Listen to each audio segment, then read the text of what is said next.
नमस्कार सर्वांना, मी उर्मिला स्वागत करते परत एका नवीन व्हिडिओमध्ये। 36 साईजचं फोटक्सचं हे ब्लाऊज आहे। तर याचं फ्रंट आणि बॅक पार्टचं कटिंग मी व्हिडिओ अपलोड केलेला आहे। आता इथे आपण बॅक पार्टचं स्टिचिंग पाहणार आहोत। तर इथे मी गळ्याचं मार्किंग केलेलं आहे। मेन कपड्यावरती अस्तर जोडून मी टीप मारून घेतलेली आहे गळ्याच्या तिथे आणि एक्स्ट्राचा कपडा मी कट करून घेतलेला आहे। मी आता नॉचेस मारून घेते तिथे आणि आता आपण कमरपट्टी पण लावणार नाही आहोत। आपण कमरपट्टीला पण एक टीप मारून घेऊन आता आपण पलटवून घेऊया। पलटवून घेतल्यानंतर फिनिशिंगची टीप एक गळ्यावरती मारायची आहे आणि कमरपट्टीच्या तिथे पण मारून घ्यायची आहे। आणि आता शोल्डर वगैरे जे काही आहे अस्तरचं आपलं उरलेल्या पार्टला सगळीकडे टिपा मारून घ्यायच्या आहेत कडेच्या। आता फिनिशिंगच्या इथे टिपा मारून घेऊया। टिपा मारल्यानंतर आपण जे बॅक डिझाईन करणार आहोत तर ते मी आता सांगते की बॅक डिझाईन मी कसं केलेलं आहे। तर हे बिना कॅनव्हास वापरता हे बनवलेलं आहे। तर खूप छान याचं गळ्याचं डिझाईन झालेलं आहे। तुम्ही पाहू शकता इथे मी बॅक टक्स घेत आहे। बॅक टक्सचा मी सेपरेट एक व्हिडिओ अपलोड केलेला आहे चॅनलवरती की बॅक टक्स कसे घ्यायचे। अगदी परफेक्ट बॅक टक्स येतात। त्या पद्धतीने जर तुम्ही केलं तर व्हिडिओ अपलोडेड आहे चॅनलवरती। आणि आता इथे आपल्याला ह्या 2-2 इंचाच्या 3 ते 4 पट्ट्या घ्यायच्या आहेत। अस्तरच्या घ्या किंवा मेन फॅब्रिकच्या घ्या आणि याचे आता मी असे नाजूकसे असं लेस टाईप बनवून घेणार आहे, नॉट टाईप। 2-2 इंचाच्या 1.5 ते 2 इंचाच्या तुम्ही 3-4 पट्ट्या घ्या आणि त्याचं असं व्यवस्थित असं एक बेल्ट टाईप बनवून घ्या। 3-4 मी असे बेल्ट बनवून घेतलेले आहेत त्याचे डिझाईनसाठी ब्लाऊजच्या। हे पहा,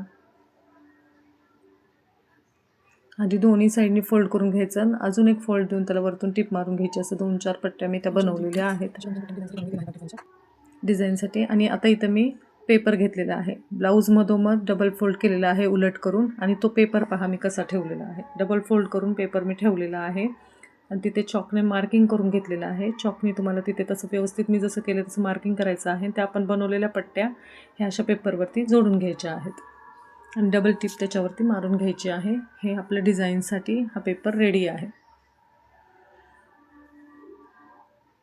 आणि आता हा पेपर आपल्याला बरोबर सेंटर मार्किंग करून हा पेपर आपल्याला तिथे पिनअप करून घ्यायचा आहे अगोदर आणि नंतर त्याच्यावरतून टिपा द्यायच्या आहेत। आधी मी पिना लावून त्याला व्यवस्थित ॲडजस्ट करून घेतलेला आहे आणि त्यानंतर मी वरतून टिप दिलेली आहे अगदी व्यवस्थित अशी।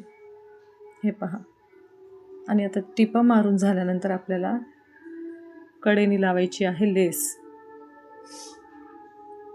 तर लेस पण आपण अतिशय फिनिशिंगमध्ये त्याला लावून घेणार आहोत। एकदा मी डबल टिप मारून घेते त्या डिझाईनवरती आणि तो पेपर तुम्ही नंतर काढून टाकला तरी चालेल।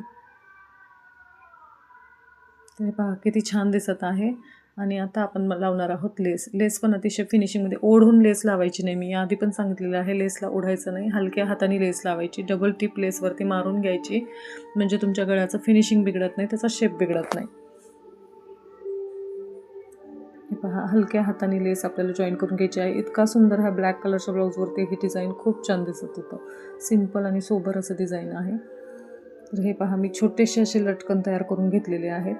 खूप छोटे छोटे लटकन मी त्याला बनवलेले आहेत आणि गोल्डन कलरचे रेडीमेड नॉट होतं त्यालाच मी ते लटकन असे टक करून घेतलेले आहेत।